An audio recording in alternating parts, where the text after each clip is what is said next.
This is episode 49 of the 99 Forever podcast. I'm Eric Friesen, and joining me to recap games 1 and 2 of the Battle of Alberta is Raghu Sharma. Raghu, welcome to the show. Hey, Eric, thanks for having me on. Really appreciate you taking the time. Yeah, man, I appreciate you taking the time. I know it's a busy weekend for you, and it's good to finally talk some Oilers hockey with you. How are you feeling today after arguably the biggest win of the year last night? Oh, I feel great. It was actually a pretty great atmosphere even after it was all said and done. I made my way over to 17th Ave because I do live in Calgary now. I've been here for about 10 years, so it's kind of interesting being a Oilers fan in this city. But 17th Ave, it was interesting watching all the Flames fans walking away, and we stopped by at a couple of bars, and there was nothing but Oilers fans left. So it was nice to just see that camaraderie with everyone, and a great bounce back after a pretty rough game one. Yeah, definitely. And I know what it's like to be an Oilers fan living in Calgary. I went to Mount Royal University, where I studied the broadcasting program, and I was there from 2010 until 2013. So, it was kind of a darker time for the Oilers back then, and we might have crossed over a little bit if you said you were there 10 years ago. Um, but yeah, it can be sometimes tough when you're surrounded by Flames fans. Although I did see a video that you tweeted out of yourself and some other Oilers fans, as you mentioned on 17th Ave. Do you know many Oilers fans in Calgary? I actually do know a few. It's the nice thing about living in Calgary, and I'll give a bit of context about myself too. My parents actually immigrated from India in the early '90s, Okay. right before I was born. So I've actually considered myself in my group of friends a bit of the cursed generation, since the last cup we won was about 3 months before I was born. So I've Okay. seen I've seen nothing but agony as an Oilers fan. But yeah, I moved to Calgary in 2013, so just about to hit the 10-year mark. But in answer to your question, yeah, I've got quite a few friends who are Oilers fans here. Actually, a lot of people who also made the move down to Calgary in search of work, and yeah, got a good crew of fans that I talk regularly with in a WhatsApp group. So we were all definitely enjoying the win yesterday. Oh, that's awesome. And you and I are pretty close to the same generation of Oilers fans. I mean, I was about a year and a half old when they won their first or their last cup, I should say, in 1990. So yeah, it's been a while, and who knows, maybe they'll be ending that drought in a couple months here. But no, it's good that you know a few other Oilers fans. There was one other Oilers fan in my class when I was in the broadcasting program at MRU. So that made it a little easier. But yeah, it's if you can have a good group that you can go out and watch a game with or hang out, I'm sure it makes it that much better. And since you're a first-time guest on the show, I do want to find out a little bit more about your background as an Oilers fan. So let's just start at the beginning. How did you first get interested in hockey, and how did you become an Oilers fan? Yeah, for sure. I think one of the biggest things is just being born and raised in Edmonton. I think Wayne Gretzky put it pretty well when he had his interview with Connor McDavid all those years ago, where he's like, "What's Edmonton known for? Sports, church, and the Oilers." And growing up, I was surrounded by a lot of peers who were, including my cousins, who kind of had that 5 to 10 year age gap on me. So they kind of got to live through like those late 80s hockey championship teams. And so it's just been kind of ingrained in me since I was a kid. I still remember the first Oilers game I went to was actually the Oilers versus the Dallas Stars at Rexall.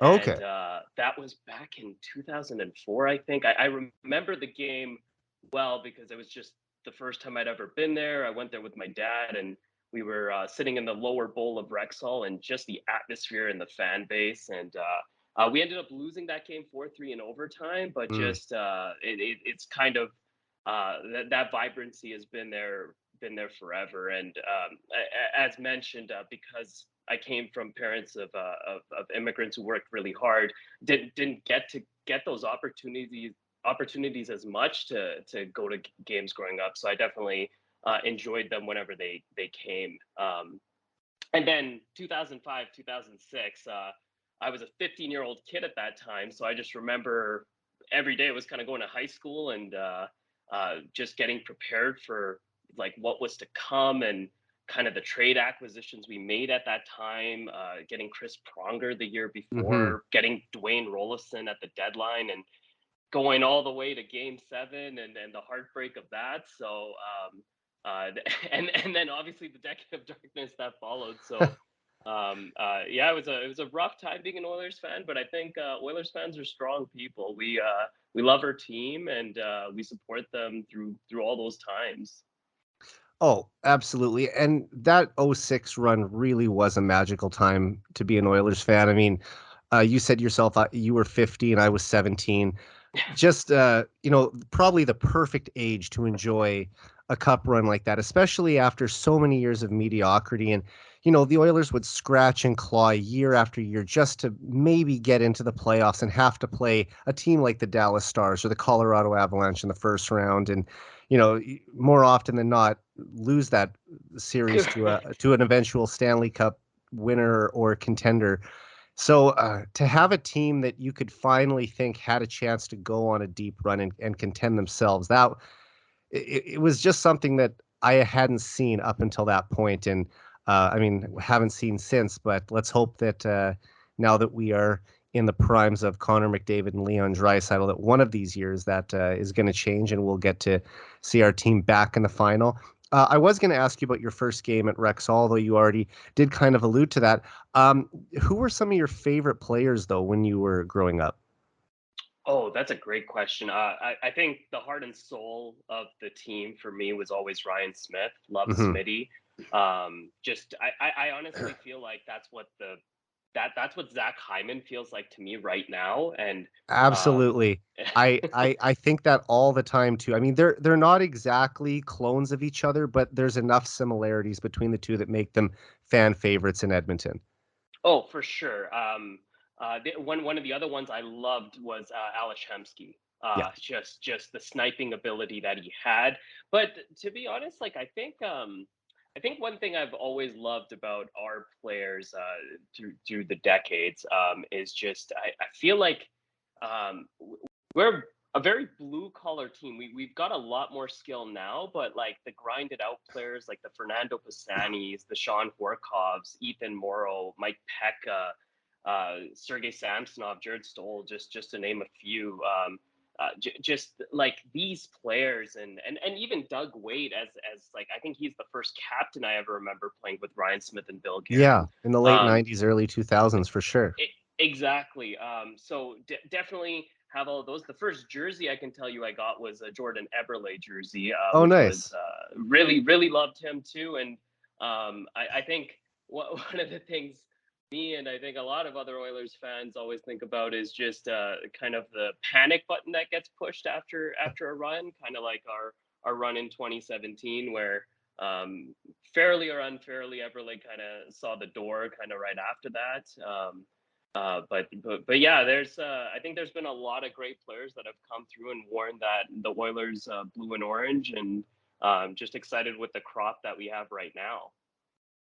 Yeah, and I think because Edmonton is such a blue collar city, and you've lived there your whole life. I've never been a resident of Edmonton, but I've always tried to come out to 3 or 4 games a year to watch the Oilers play.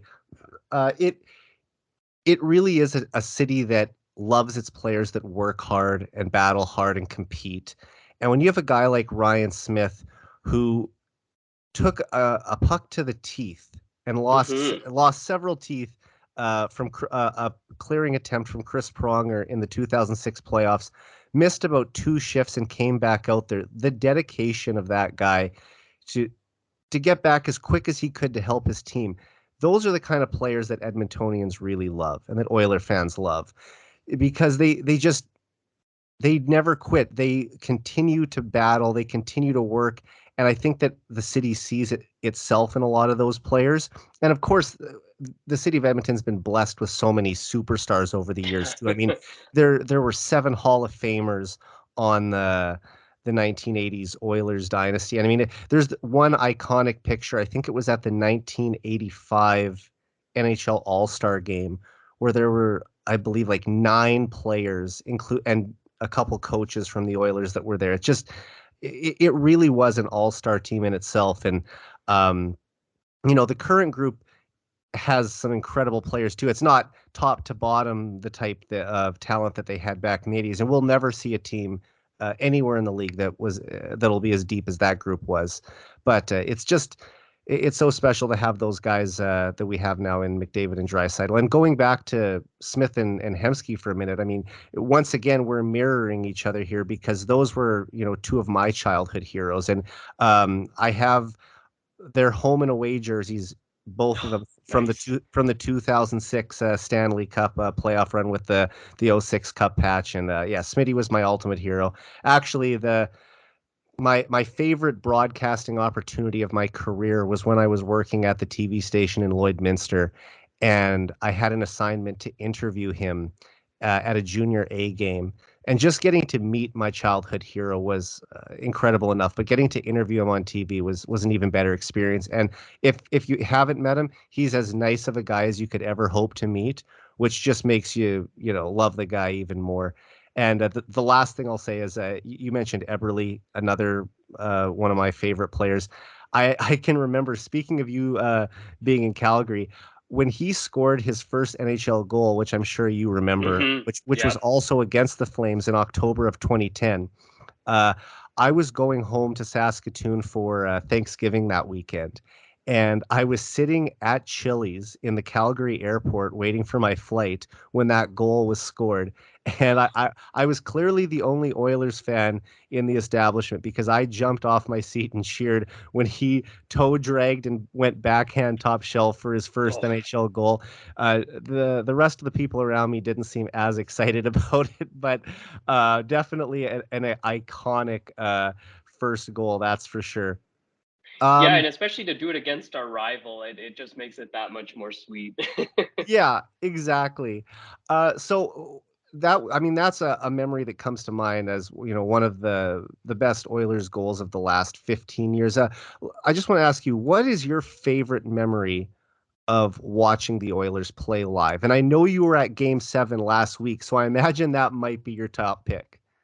You know what? As amazing as that was, and honestly, I remember spending a steep price on those tickets, but it was Yeah. 100% worth it because never get to see a game seven, never got to see a game seven at home, especially, and No. getting to experience the handshake line. And honestly, I don't think that there's a crowd that beats the Oilers fandom. We were cheering all game long, going into the game. The setup they've got outside of Rogers Place is amazing right now.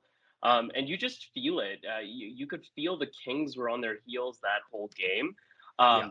But if there was a moment, I would have to say it was actually in 2017. I went to Game 5 in Round 1 against the Sharks, where we Okay. were and I was sitting in the lower bowl for that game, and I remember that was our inaugural season. We were in Rogers Place, and we were down 3-1 in that game. It felt hopeless. And I forgot who scored the 3-2 goal, but I know that Clefbaum Had the nailed, tying goal.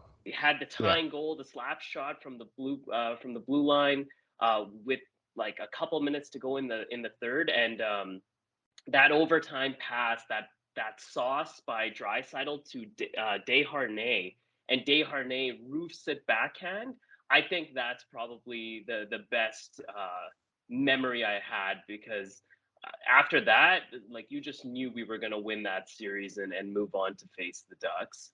So I think that's probably my favorite live experience. But I think there's so many, so many you could choose from. Just watching McDavid, I've been able to see him a number of times, and just the kind of goals he can pull off. You could put any one of those down as a highlight reel too. Yeah, and I agree with you. I think the Desharnais goal in 2017 is probably the most famous playoff goal since Pisani's overtime winner in Game 5 of the Correct. 2006 Stanley Cup Final.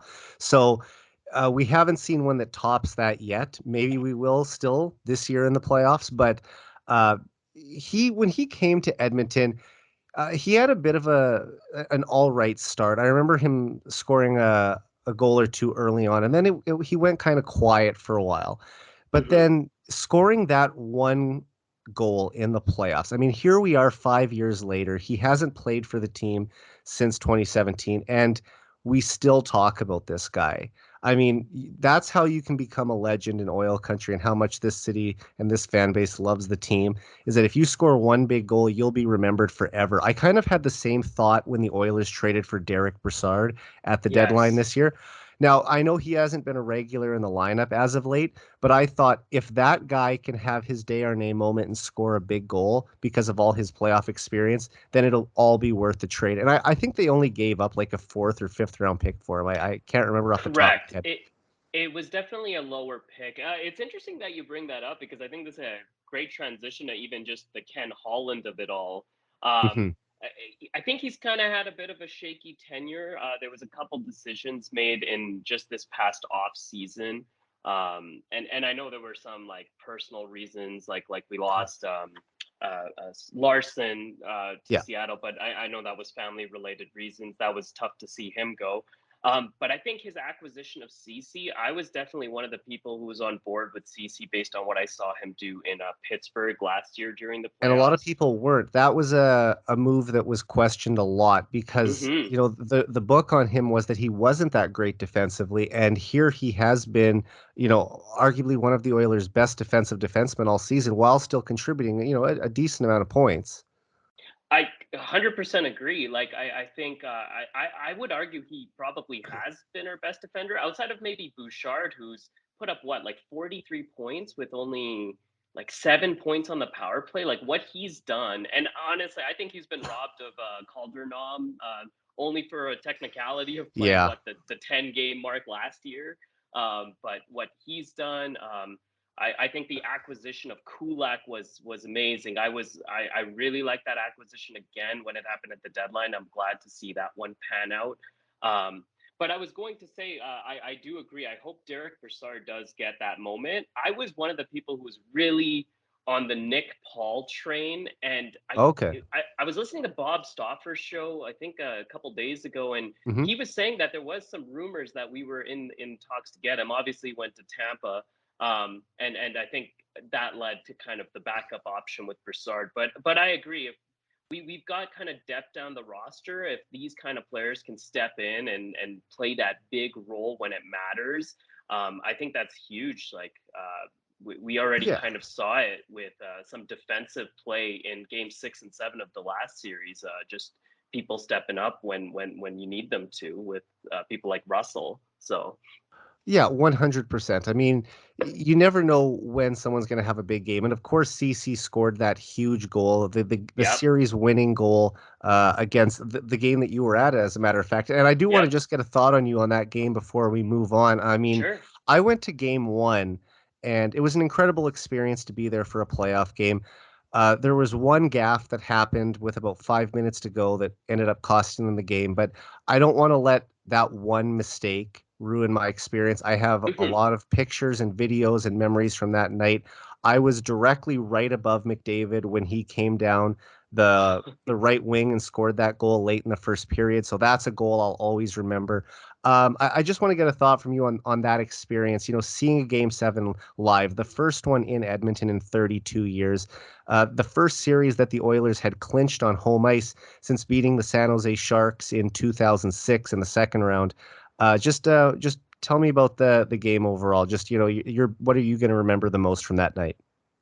Yeah, for sure. It's funny how it all kind of worked out. I was with my sister and my girlfriend. We were just sitting in an Earl's, and we were all kind of scouring the ticketing sites to see where we could find the cheapest option. And we kind of pulled the trigger, decided to go. And I think we had butterflies in our stomach kind of the whole game. And honestly, it was tense for a while because it was It was one tight, but the nothing. Oilers controlled the Yep. play. So at least Yep. that's how I felt watching the game on TV. That they don't have a lead yet, and I'd love them to get one, but it didn't feel like the Kings were really ever going to take over. The Oilers just seemed to like have that one in control. It was just a matter of when they were going to beat quick. Yeah, yeah. great point. Like I agree. I think we completely dominated them after the second period. They only had, I think, 17 shots on net. It just felt like we were coming in waves. We couldn't be stopped. But then the panic does set in when you get like the McDavid feed to Yamo and he hits the post, Oh and yeah. Bouchard hits a crossbar, and you're just like, it's only a 1-0 game. Are we going to be able to pull this off? And then McDavid gets the amazing feed from Yamo, goes around the net, gets hooked, and still puts the puck in. And that Yeah. celebration, I think that's what I'll remember the most. Like it reminded me of the Yakupov celly in a It did. way. I said that on the last podcast too. That celebration was Yakupov-esque. Were you at that end of the ice when he scored the goal? Yes, he was on our end of the ice, because we saw the goal in the second period when CC scored. It was on the opposite end, so it Right. was so hard to tell where he beat him. I had to go home and see the goal, and just to see the fact that he beat him through a defender, short side, under quick, like the 7-hole under quick. What a shot by CC. And even going back to game 6, like Barry had the game winner there. So I've got a couple Leafs friends who are live in Calgary as well, and it's kind of nice to for all the chirping they give us about like when is McDavid going to go anywhere. I'm like, well, we've got Hyman, CC, and Barry. What do those three have in Yeah, common? exactly. That's hilarious, and they've all scored game-winning goals in the in the playoffs so far, Exactly. which is fantastic. Um, uh, how often do you try to get out to watch the Oilers play? Do you see the 2 times a year they come to Calgary? Do you make it up to Edmonton to watch them a couple times as well? It depends on the year. Usually, obviously, the last couple of years have been impacted by COVID, but this year I actually managed to go to 5 games, four Oh in wow, Rogers, one in the Saddle Dome. So I went to the BOA. I think it was right before the New Year, where Draisaitl had that toe drag move where he cut across the ice and beat Markstrom, and then I think we buried an empty net and won 5-3. yeah. I saw her come back against the Devils over there. We're Oh, I down by remember like that two. game.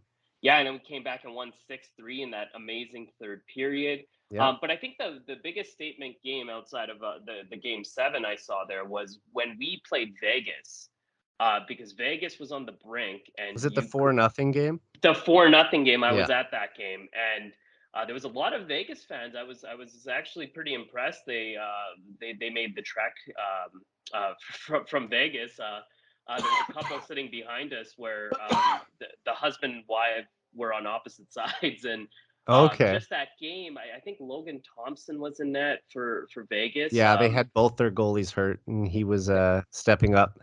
That's right, but Yeah. even with that, I didn't take much of it because they still had Eichel, they still had their healthy roster back, and we shut them out. And that's when it felt like Smith was about to make this turnaround. And I agree. You mentioned the gaff in Game 1, and I'm sure we're gonna get over to Game 1 and Game 2 Yeah. recap here too. Right But away. yeah, that was. I still feel like Smith is our guy. He's our guy for the season, and he's found ways to overcome the one game. And I love that that's Woodcroft mentality too. It's one game at a time mentality, and I think the players have really bought into Yeah, and he doesn't hold guys in a doghouse or anything. He gives them the opportunity to get right back in there that. and rebound. Um, just to wrap up on talking about your series, well, the series that preceded the one we're going to talk about in a second here.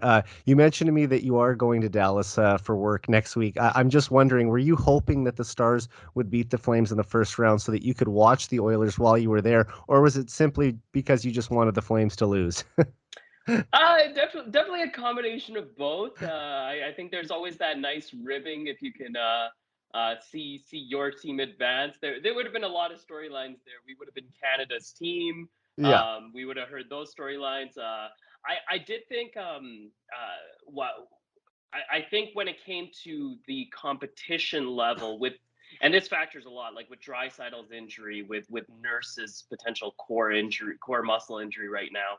I kind of thought that Dallas could have posed a bit of an easier challenge. Yeah. I did watch that series closely, and the Flames were significantly better than Dallas, but Ottinger really held them in that series. So My thought process was kind of both. It would have been nice to see the Flames lose and for the Oilers to possibly have an easier series, but in the playoffs, nothing is guaranteed, and you never know what could have happened Right.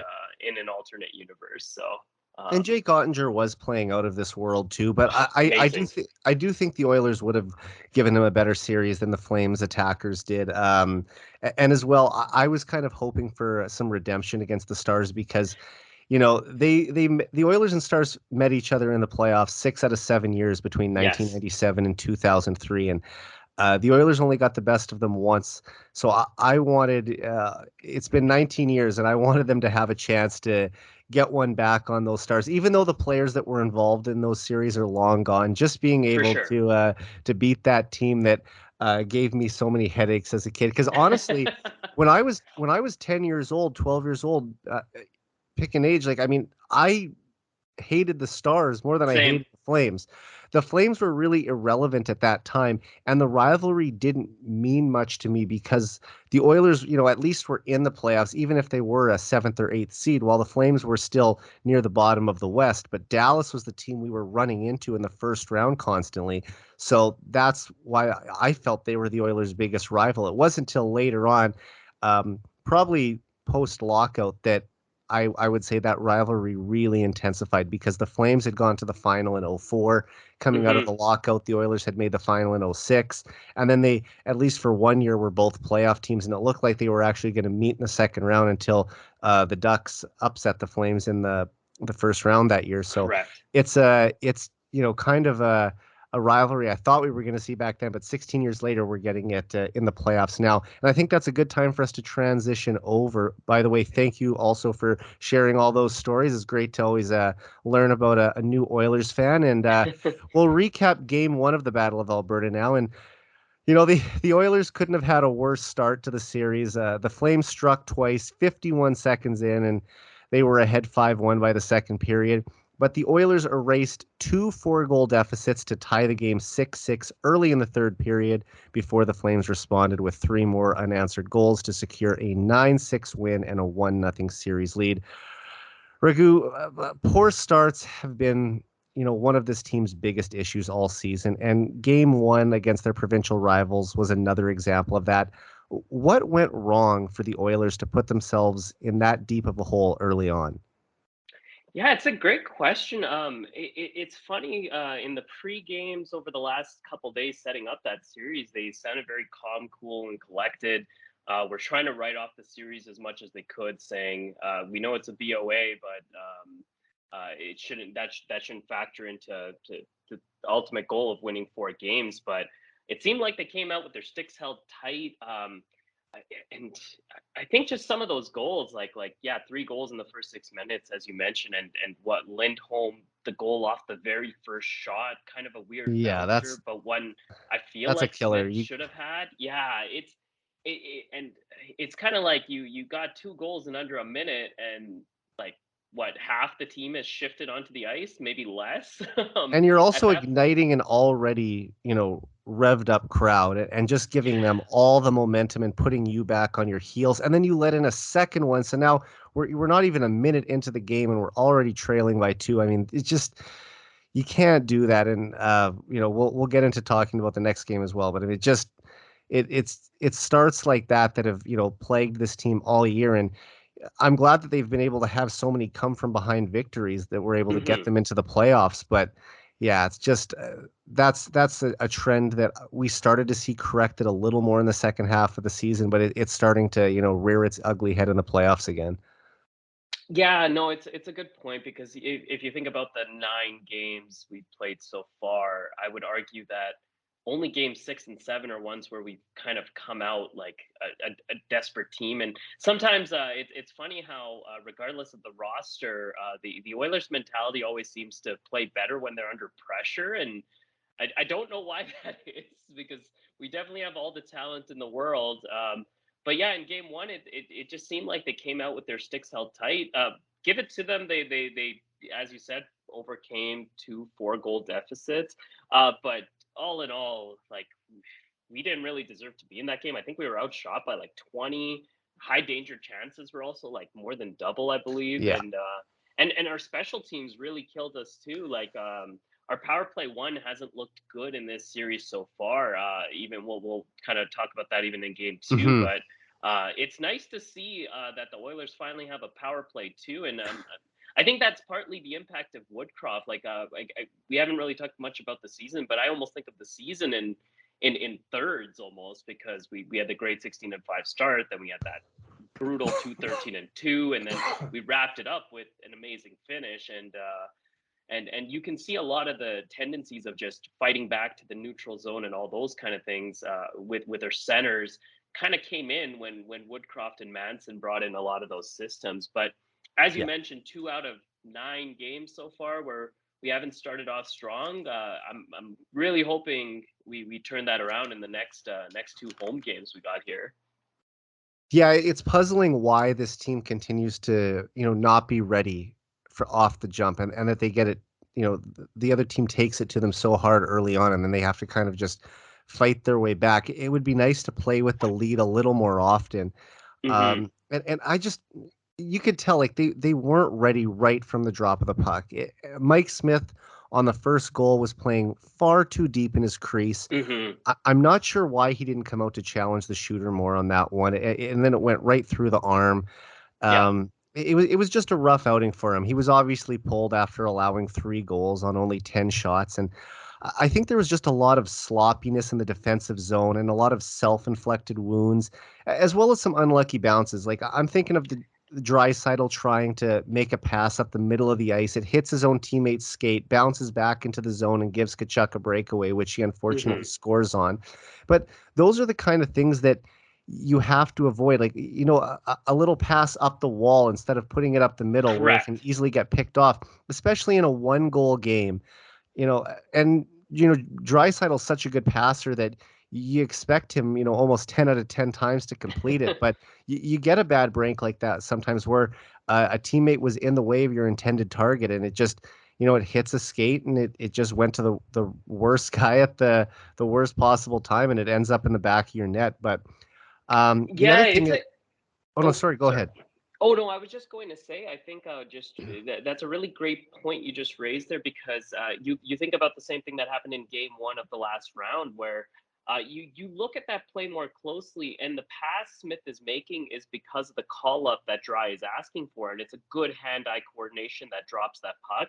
Smith makes the initial save, but then we're scrambling, and I think even prior to the Kachuk 8-6 goal, after tying at 6-6, we just almost took our foot off the gas pedal when we had them reeling, and we got stuck in our zone for about 70 seconds, and then Rasmus Anderson was allowed to walk in. And I know some people will say Koskinen should have had that save, and Yeah. maybe he should have. Maybe you need your goalie to make that save, but there was no closeout there. There was nothing there, and you give a team enough high danger chances, they're going to put them in the back of the net. So I think all around that game, it was too many deficits to overcome in Yeah. the end.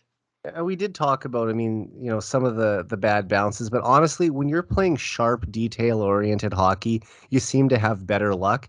And the Oilers just simply didn't do that in game one. I think you made some good points there. They just, from all angles, no matter where you look at it, they were just very sloppy in all 3 zones, and they couldn't complete passes. They were getting forechecked to death, and just it wasn't their night. Although I do respect the fact that they came back, and I want to ask you about that now. I mean, eh, they did battle, as we talked about, to briefly tie the game despite having a mountain to climb, led of course by Connor McDavid, who had 4 points, and Zach Hyman Hmm. burying a couple quick goals.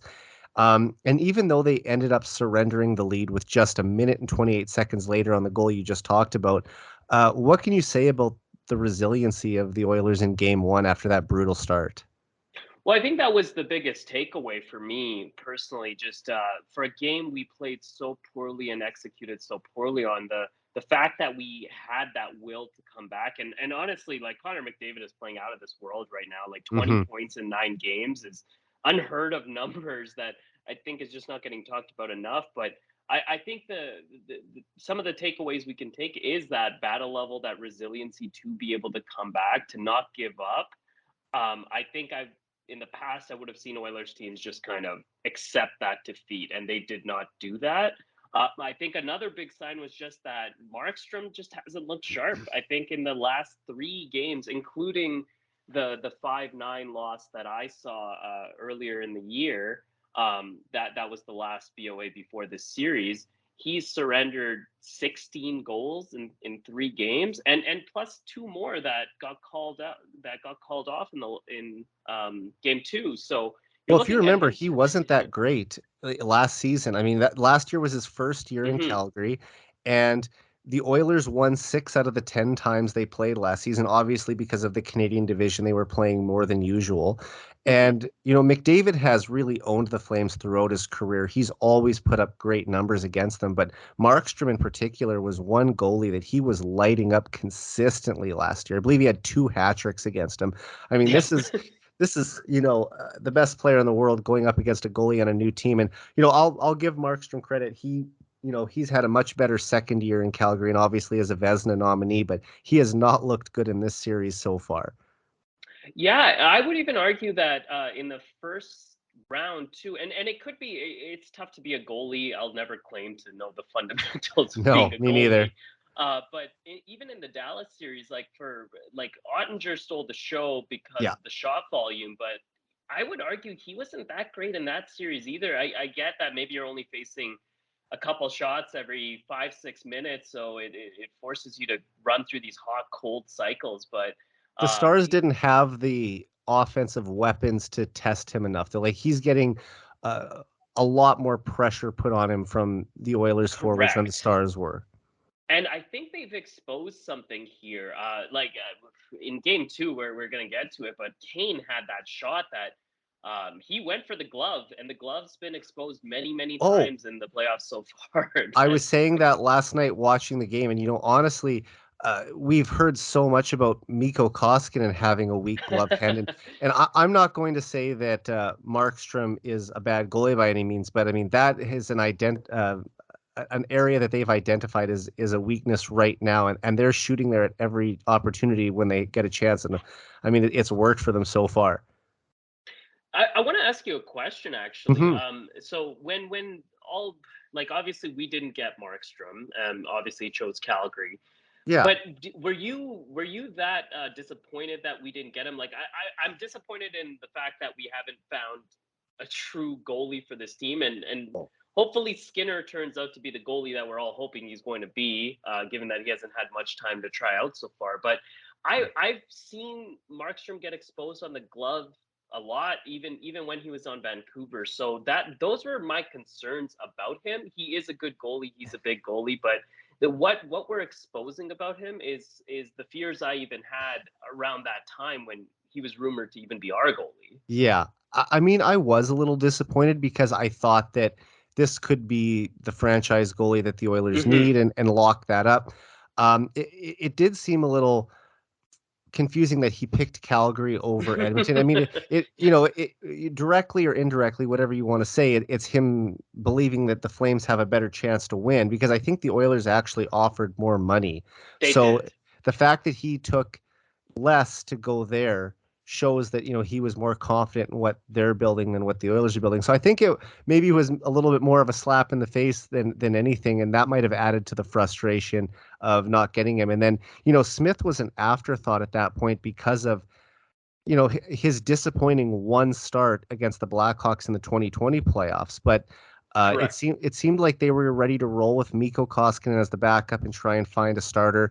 Eventually, they couldn't, and Mike Smith was re-signed. And I can remember Twitter that day; people were freaking out, saying, "Are you kidding me? How are they bringing this guy back?" And then he had, I won't say a Vezina caliber season, but I mean he did finish 7th in Vezina voting, so a top 10 goalie in the league last year anyway. So Hmm. he did exceed expectations at 39 years old, and then he is now at 40 years old playing for the Oilers in the playoffs, and he's got them to the second round. I don't want to hang too much on Mike Smith. There have been times in the playoffs when he has looked horrible, and there's been times in the playoffs when he has looked fantastic. I mean, 2 shutouts in the first round. So anyone who's criticizing him for the bad games, I hope you're also praising him for the games when he plays well, because he was a big reason why they won that series and that they're even in this Battle of Alberta right now. Absolutely.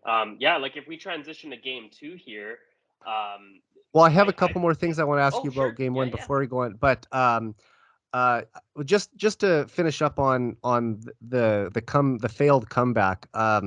When Hyman scored to make it 5-3, Hmm. I thought they could really make a game of it and win, but giving up that goal right after to make it 6-3 again, it was a deflating goal. And then I felt confident again when Draisaitl scored before the end of the second to cut the deficit to 1. You could feel the energy in the building that, Oilers fans were up on their feet cheering. They had quieted the Saddle Dome. And it looked like, okay, anything could happen in the third. But it's like we talked about a few minutes ago. Mikko Koskinen, he can't allow that goal just less than 2 minutes later after they worked so hard to tie the game, because it basically sunk them, in my opinion. And you just can't have that. The Oilers had just done such a great job, and Hmm. when you put in that kind of effort to get yourself back in the game, you need your goalie to step up and come through for you. And I do give Koskinen a little bit of grace because he hasn't started a game in 2 weeks, but there's a that yeah, there was no one taking the man coming in from the point when he scored that goal, but just you have to cover that. You have to find a way to make a save, because I just felt like that lost it for them, and it was a tough one to swallow, if I'm being honest. And the other thing I wanted to talk to you about is, like, the Flames are a very big and physical team that are going to hit you, and they're going to hit you often, but that's the kind of hockey Daryl Sutter has always liked. So I, Hmm. I think the Oilers knew what they were getting coming into the series. And even though they have some players that can play that style too, I don't think they were physical enough in that game. Like, we did see Evander Kane almost fight Milan Lucic after he threw a late hit on Connor McDavid.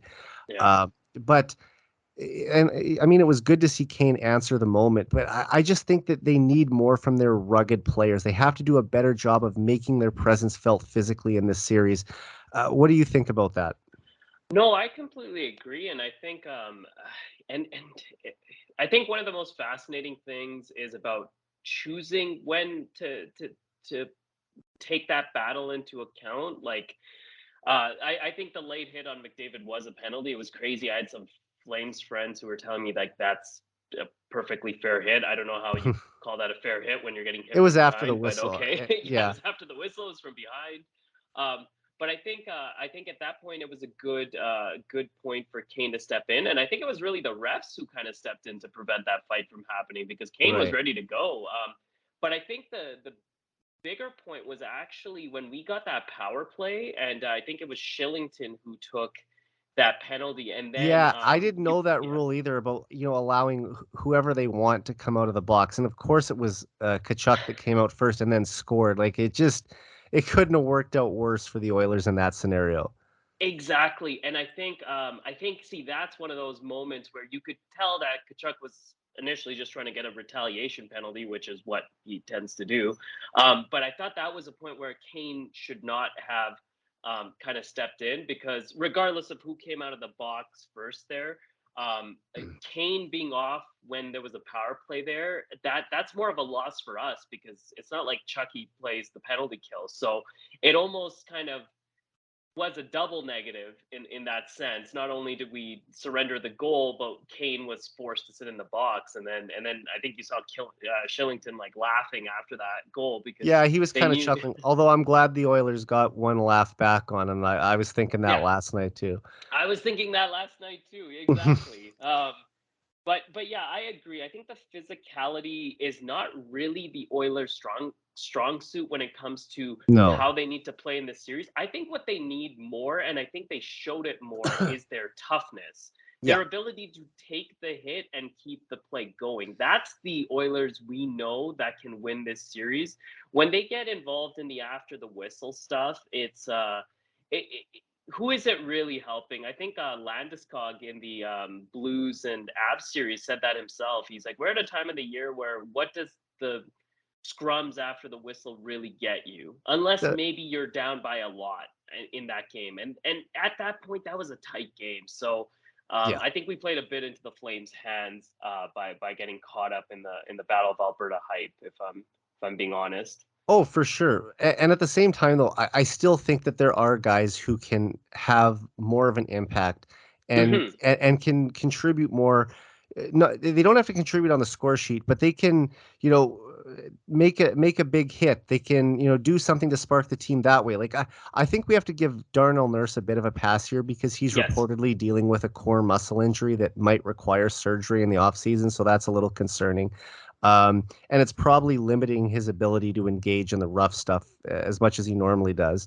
But as a guy like Zach Cassian, I mean, this is what Hmm. he's paid for. Yes. You know, playing in the bottom six, he's not expected to score a lot, but he has to bring that intimidation factor. He has to throw those thunderous hits that we've seen him do so many times, especially in the 2017 playoffs, which was probably his most famous time with the Oilers. Um, Hmm. you know, maybe he'll even have to drop the gloves with an old teammate like Milan Lucic just to give the team, you know, a spark at some point. And for a guy like Josh Archibald, who doesn't get a lot of ice time, he has to be a human torpedo out there, and that's how he's effective. But I want to see more hits from him in the offensive zone that lead to scoring chances Yes. because of turnovers, not just throwing hits for the sake of throwing hits.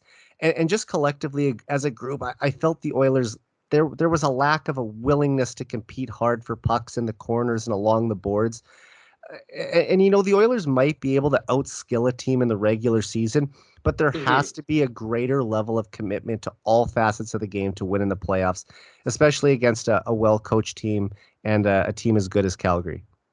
I completely agree. I think that's like the stat on what McDavid having 5 hits and a combination of four of our biggest guys not even adding up to five. Like as you pointed out, Yeah, Cassie and Archie, neither of them laid a hit, and I get that they're not playing more they're than not maybe playing a five lot, minutes, but but you got to still try to make yourself a factor out there. And I think that was what they did in game 6 and 7. But LA is a much different team than Calgary. LA was dealing with injuries. They had a bunch of rookies in there. You're playing now a team that's tough, like team on the back end with like Zadorov and Goodbranson and I think like even Rasmus Anderson can throws his body around once in a while. If that's the back end you're playing with, you gotta force them into the mistakes. And yeah, we did not do 100%. enough of that in game one. Definitely. Okay, let's move on to game two now. And last night's game didn't start out much better than the opening game in Calgary. The Oilers found themselves down by two again early, but they rallied to tie the game 3-3 after 40 minutes. Then Zach Hyman and Leon Draisaitl scored a pair of breakaway goals in the final frame to propel the Oilers to a 5-3 road win and even the series at one. This was an extremely entertaining game, Raghu, and I didn't expect the Oilers to win both games at the Saddle Dome, but I thought it was Mhm. crucial for them to come home with at least a split, and you know, which they did. And I said on this podcast a couple weeks ago that I thought Hyman could be a hero for the Oilers in the postseason. And, you know, he was the hero in game two, scoring the shorthanded game winning goal. And it was just so great to see a warrior like Hyman, who works so hard every time he steps on the ice, score that goal last night, wasn't it? Oh yeah, amazing. Like he was, I would say he was arguably outside of McDavid, probably our best player in both games, and definitely the hero in game two. But I just felt like he's made himself a presence. Just his battle level it's amazing. Saw it a bunch of times through the regular season. Where he would just carry the puck in, take on 5 guys by himself, and kill like a minute off the clock. There Definitely aren't many that guys in the league who can do that. Like, he can cycle the puck all by himself. Exactly.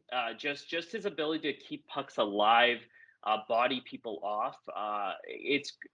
His demeanor is it's kind of deceiving sometimes because you wouldn't think from just the way he looks, the way he acts, that he'd be able to do it. But watching him in Toronto, I was so excited when we were going to be bringing him on because he was one of the players I really loved on that team, and I was just like, I know what he can do on this roster. So yeah, just seeing him be able to get that goal, and I felt like there was a bit of hockey gods karma in there because his goal was the one that was disallowed. And I couldn't agree more, my friend. Like, I mean, I can't think of a better guy to score the most important goal of the series than Hyman. And like you said, like he had his stick break first of all in the first period yes, on uh the Flames' first goal, and then he because of a quick whistle earlier in the game, he had his own goal called back. So it Yep. seemed only fitting that Hyman would be the guy to score the game winner. And I just also love Hyman and Nugent Hopkins as a penalty killing duo Same. because I think like not only are they solid defensively, they're a threat to score shorthanded because of their hockey sense, their skating ability, their instincts. And we've seen these two create a bunch of shorthanded chances this year. And of course, the biggest one of all was in game two with Hyman or Nuge sending in Hyman all alone for that beautiful goal that got all the Oilers fans in the building excited and had so many concerned faces on the faces of Flames fans. I loved it. Well, you're totally right there too, because like not only did Nuge disrupt the initial pass that came from the right corner there, Right. it got caught up in Erasmus's He skates, missed. and Yeah, then he it just was he missed it, and then it was the nice chip forward that was just the perfect weight for Hyman to pick it up and carry it all the way, and nobody was eh, going to catch him when that no. happened. And because that they were on the power play and it looked like Anderson was going to have the one timer, everyone was pinching in. Yeah. So by the time that puck's turned over, Hyman's got to jump on everyone. And even though the defender almost got back in time to catch him, he was still able to roof it once again, as we talked about it, going glove side.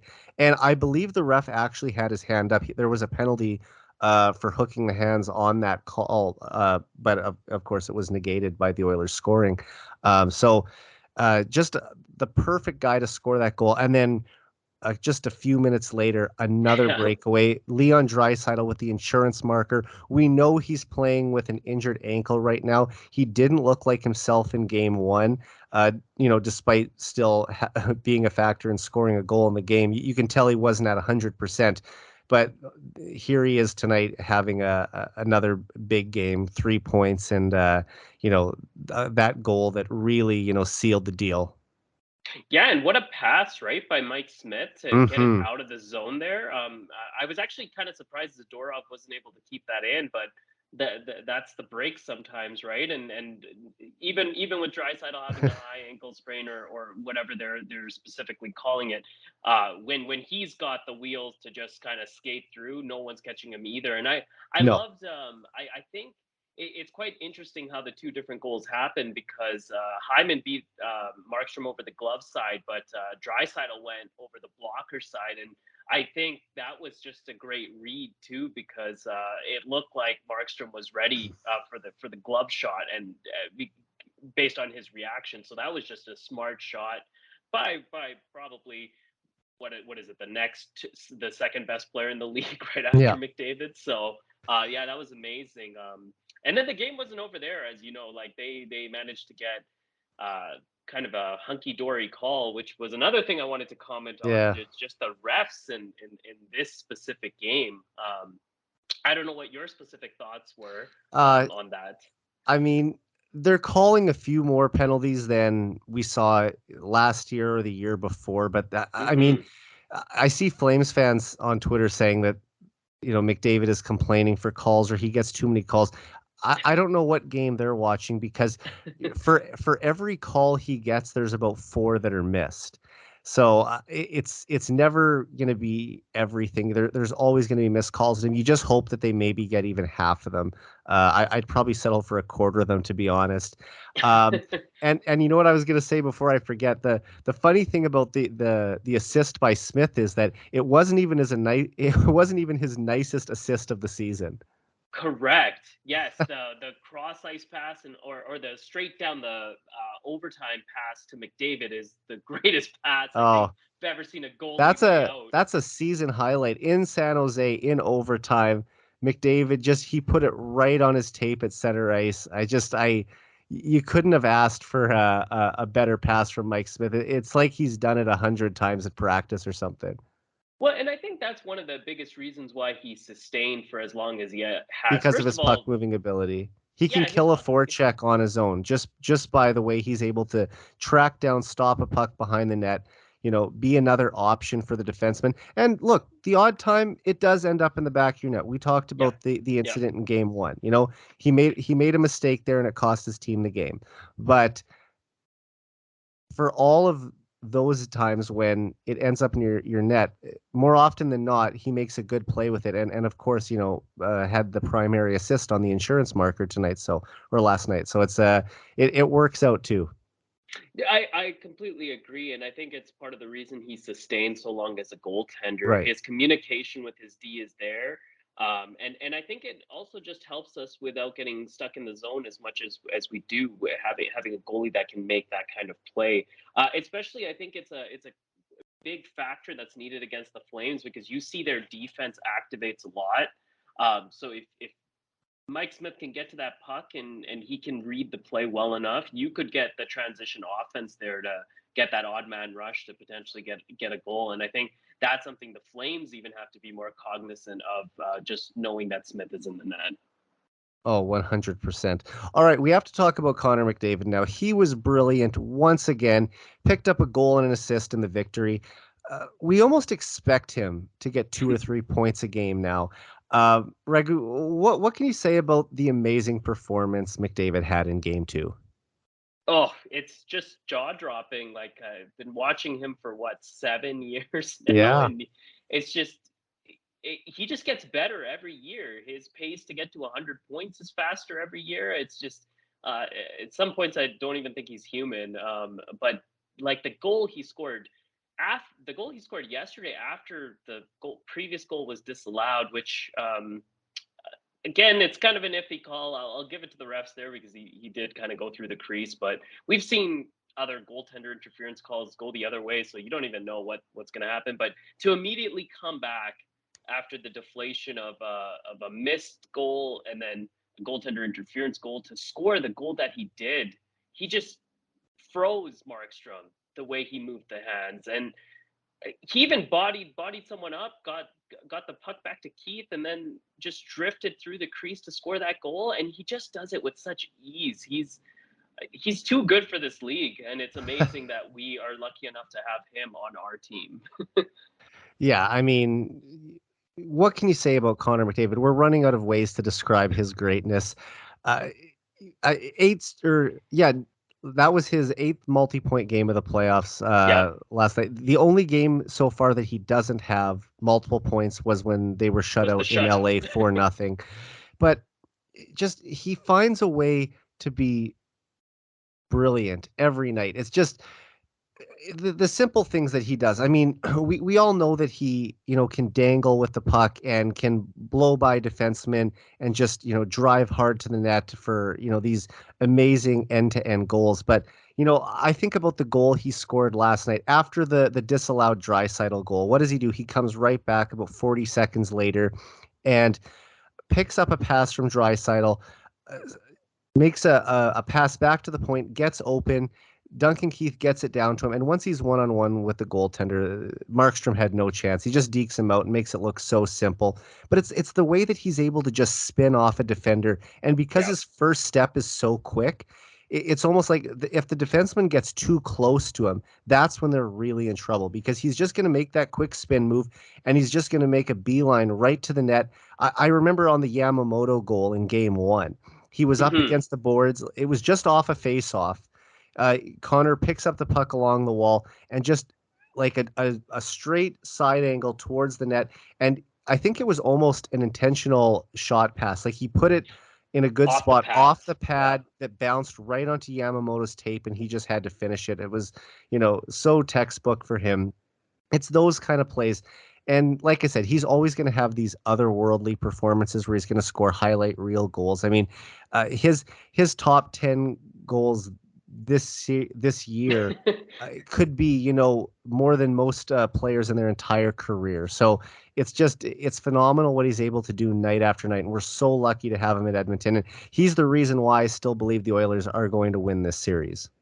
Oh yeah. Well, I was gonna just bring up a couple other stats here. Like Yeah. we already captured that he's got 20 points in 9 games, but the Oilers are 1 for 10 on the power play in this series. Like, Yeah. could you imagine how much? And that's And why that's I just think, concerning. And yeah, especially because the only goal that the Oilers scored was the second unit, and it was Evan yes, Bouchard. Great slap shot goal by him last night, too. I really hope that he starts using that shot more often. Me and too. we might even see him get promoted to the first unit eventually, replacing Tyson Barrie. I know that there have been times where they slotted him in once in a while throughout the year, but for the most part, that's been Barrie's spot. But yes, the power play has to get better. Yeah, and that's I think one of the big keys for game threes and 3 and 4 coming with the home ice advantage with the way you can line up. Like I think the two biggest impacts I take away from both games 1 and 2 are we were bad in the faceoff circle in both games and we were bad on the power play. If these are two things that can improve, and we're putting 6 goals past Markstrom without these things happening, I just think that it's like we haven't even seen the best of what the Oilers can do in games 1 and 2 yet. So like No. how much higher is their ceiling right now? Absolutely. And the two stats that stood out to me the most from last night's game regarding McDavid is that he became the first Oilers player to record 20 points in one playoff year since Chris Pronger in 2006. And what makes it even crazier is that that was Pronger's total up until Game 7 of the Stanley Cup Final. He finished with 21 points. We're Wow. just we're 2 games into round two, and Connor's already at 20. And because of that, he matched Mario Lemieux as the third fastest player in NHL history to reach 20 points in a single playoff year in 9 games. The only players to ever do it faster were Wayne Gretzky and Mike Bossy, who both did it in 8 games. I mean, we're talking about some of the all-time greats here, some of the most talented offensive players to ever play the game. And McDavid is in that category. And what maybe makes it even more impressive is that when Gretzky and Bossy and Lemieux were at their peak, it was in a much higher scoring era. And McDavid is Hmm. doing it in present day, where it is a much tighter checking, coached, detail oriented, defensive systems laden league. That just makes what he's doing, I think, even more phenomenal. Oh, I yeah, 100% agree with you there. Like you just think about how much like you think about the training regiments of like every player now to keep up, and he blows by any defender. Like you talk about the Norris Trophy capable defenders.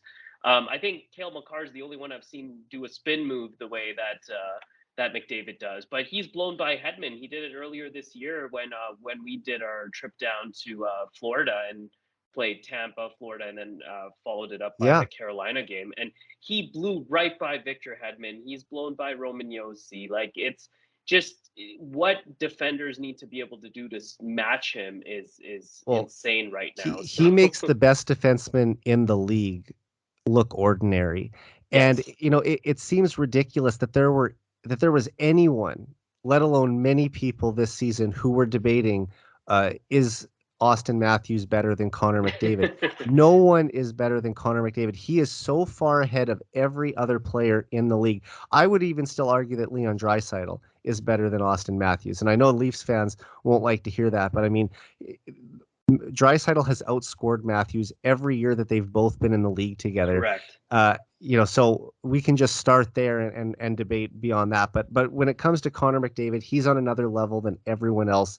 He's already right up there with the all-time greats to ever play this game, in the same category of talent as Wayne Gretzky, Mario Lemieux, Bobby Orr, Gordie Howe. Like he's right there with these guys in terms of his offensive impact. And the fact that he's improved his defensive ability, that, Oh that yeah. he's that he's checking more, that he's improved in the faceoff circle. We don't know what this guy's going to look like at age 26, 27, 28, but at 25, he's just far and away the best player.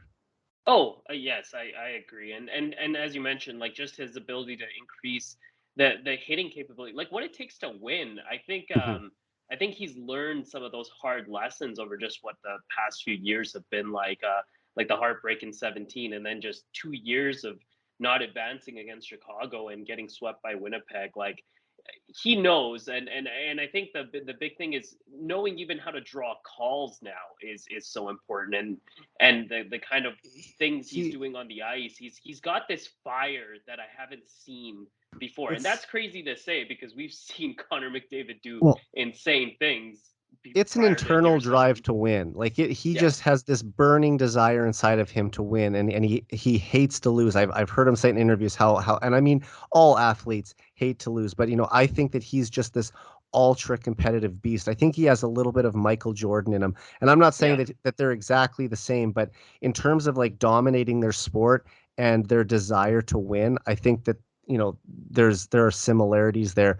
And we did talk about the power play. Once they get going there, just watch his point totals go up even more.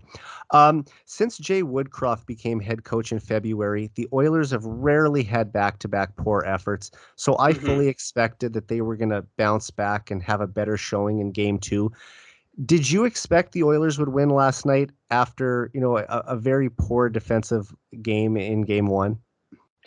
I mean, I hope so. I think the tough thing about reading into game one was they scored 3 goals in 6 minutes, right?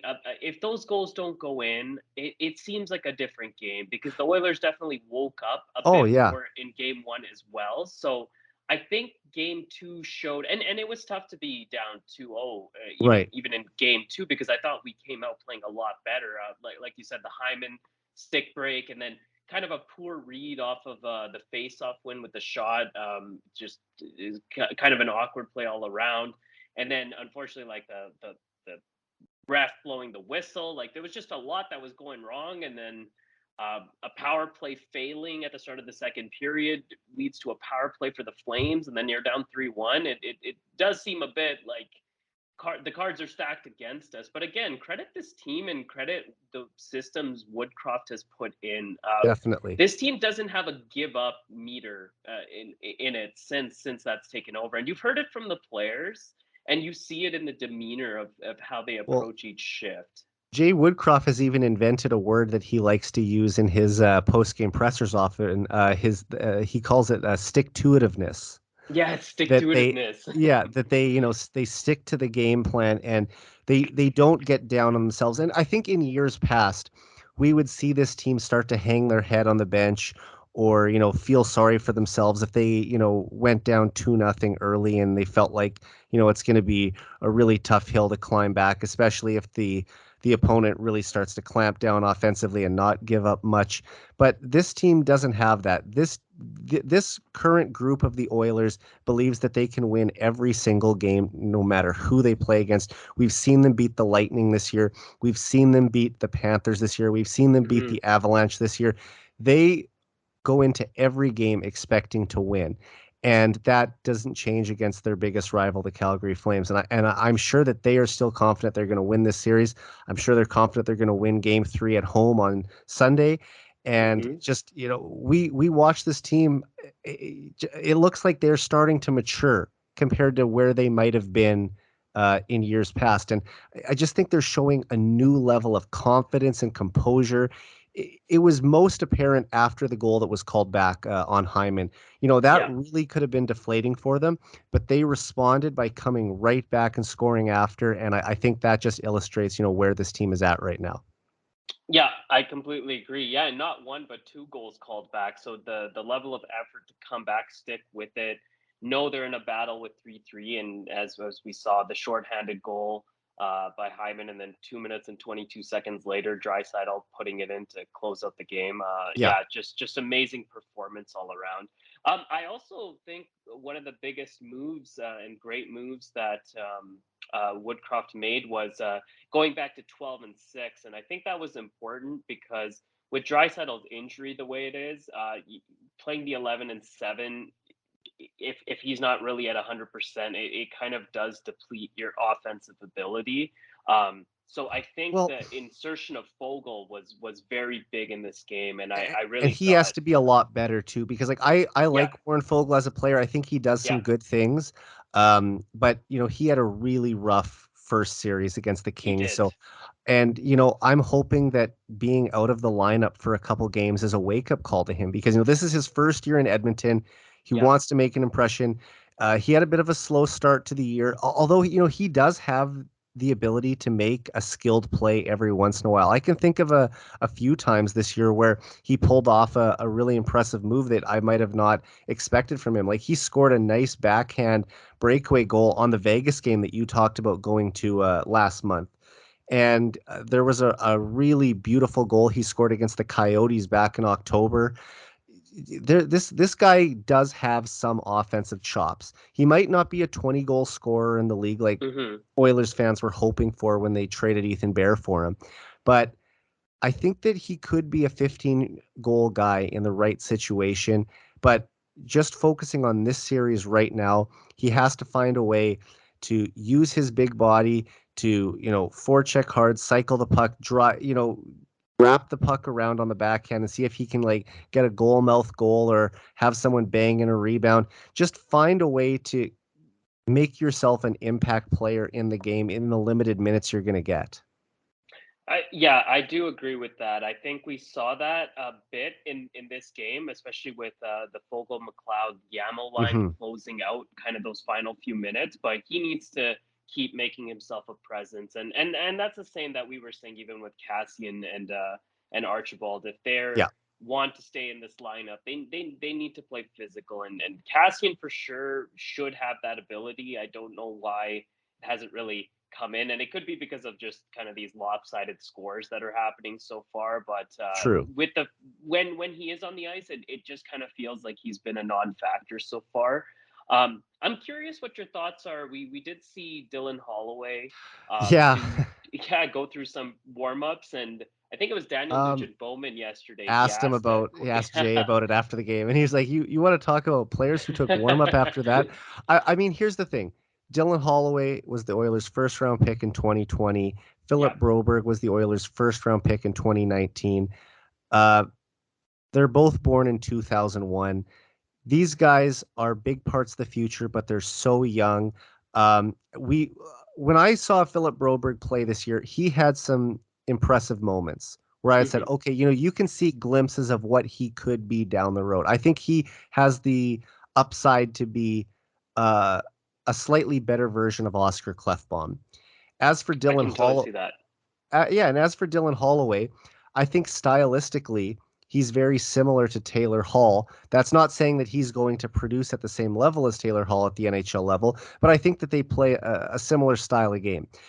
Um, but for two 20-year-olds to break in at such an important time of year, and Holloway's a Calgary area kid, having him come in and play in the Saddle Dome under that much pressure in a I don't want to call it a must-win game, but a very important game, like the biggest game of the season to this point.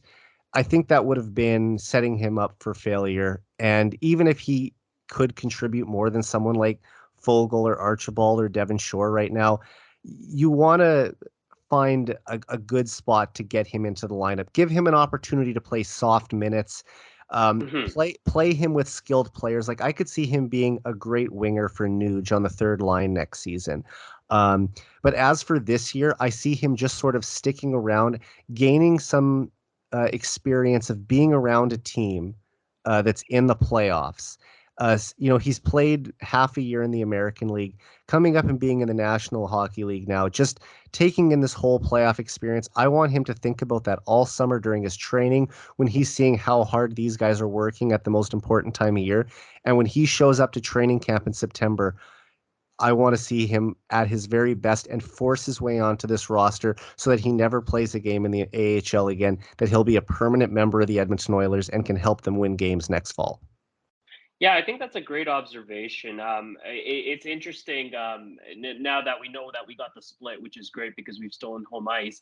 Yeah. If say the reverse had occurred and it was 0-2, I wouldn't have minded giving him a shot, to be honest, because we saw what Cale Makar did just being called up in the first what was it, 3 years ago, where they eliminated Calgary after they had won the West. And what Cale Makar did just coming up as like just into the playoffs and performing.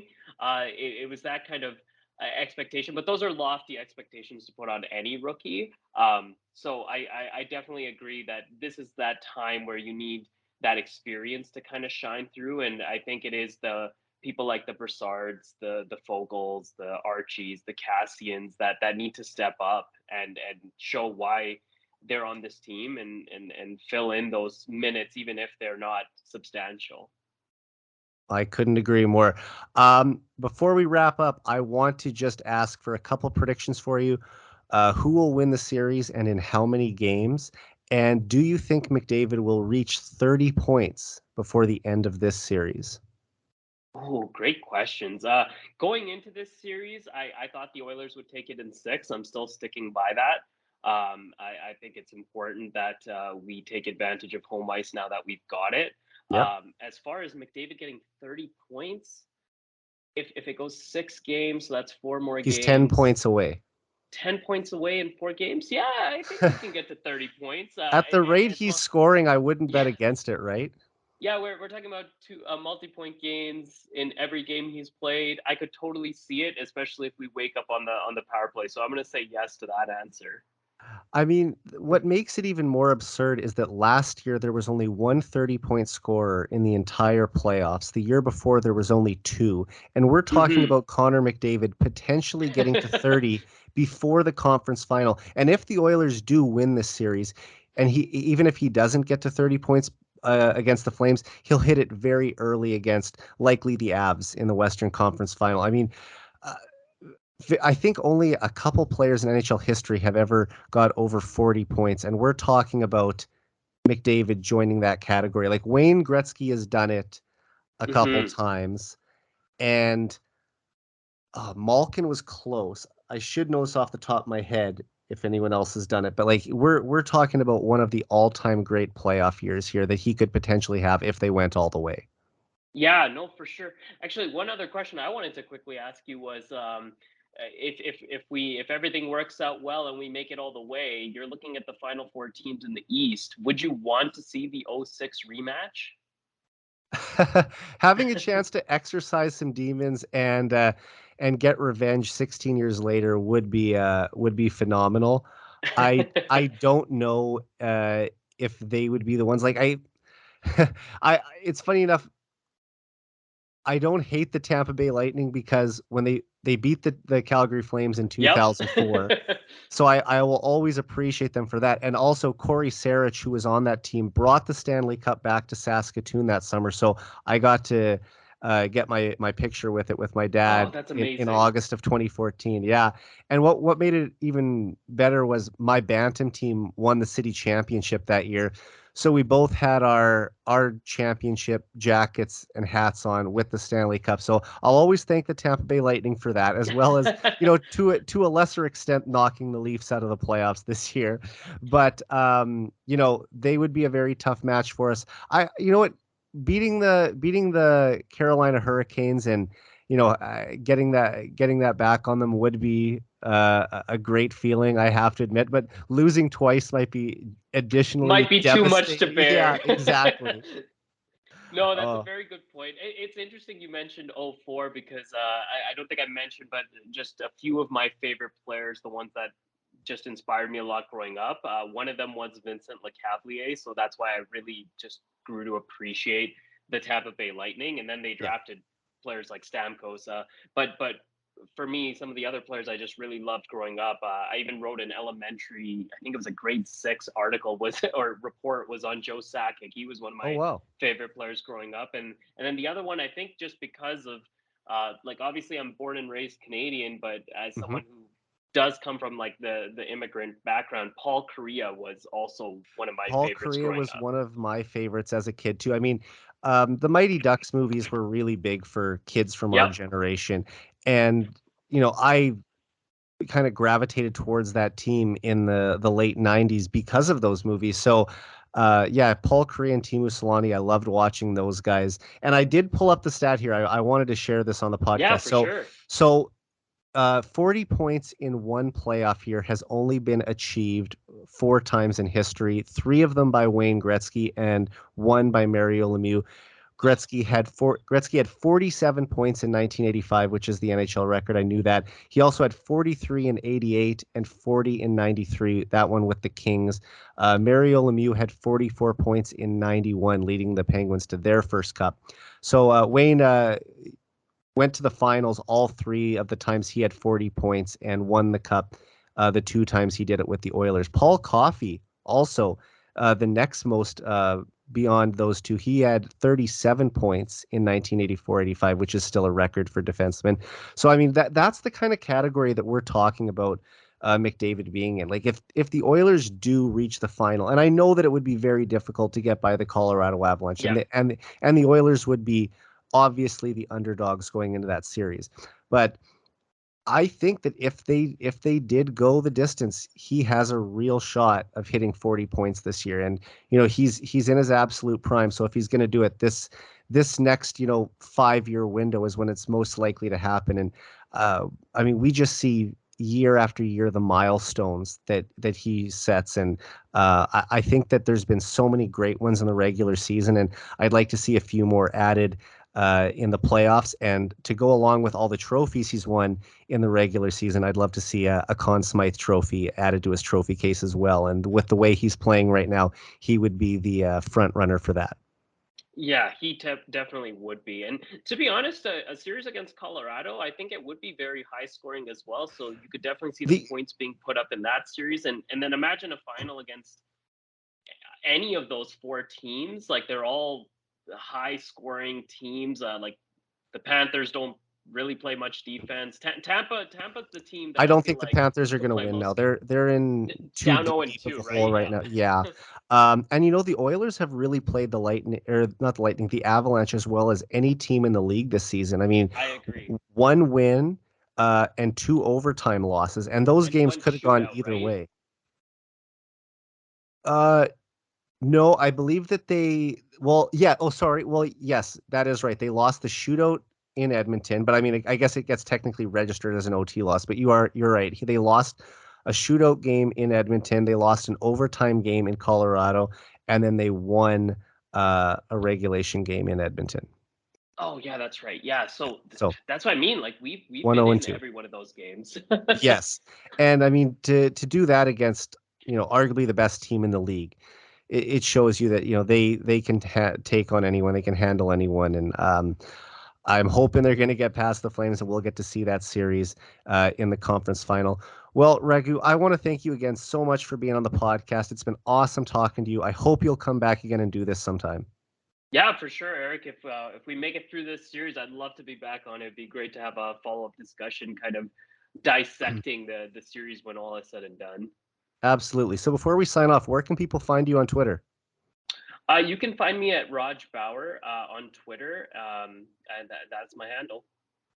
Okay, everyone, please go give him a follow, and thanks again. Yeah, thanks a lot, Eric. It was a great chat, and let's go Oilers. Let's go Oilers. All right. So for Raghu Sharma, I'm Eric Friesen. This has been the 99 Forever podcast. We're out.